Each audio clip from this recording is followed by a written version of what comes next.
Ky ishte shtrëngimi i parë i duarve mes Donald Trump dhe Vladimir Putin në Hamburg në kuadër të samitit të G20. Dy liderët u shfaqen të buzëqeshur dhe gati për të përveshur mëngët. Vullnet që u reflektua edhe nga komentet e tyre para takimit kokë më kokë. Unë dhe presidenti Putin kemi diskutuar shumë gjëra dhe mendoj se po shkon mjaft mirë, sigurisht që diskutimet do të vazhdojnë.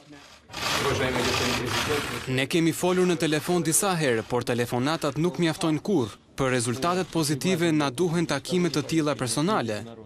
Dy liderët shprehen dëshirën që të riparojnë raportet mes vendeve të tyre të dëmtuara nga kriza të ndryshme, mes të cilave edhe përfshirja e pretenduar ruse në zgjedhjet amerikane. Më pas papraninë e mediave dhe të shoqëruar nga krye diplomatët e respektiv Rex Tillerson dhe Sergei Lavrov, krerët e SBA dhe Rusisë zgjatën takimin e tyre jashtë çdo parashikimi.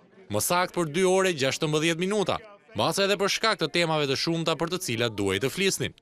Ndërsa samiti i G20-s zyrtarisht është i fokusuar tek ndryshimet klimaterike dhe tregtia, janë takime të tilla bilaterale në kuadër të tij që vendosin të ardhmen, megjithëse detajet e tyre janë të zorshme të zbulohen.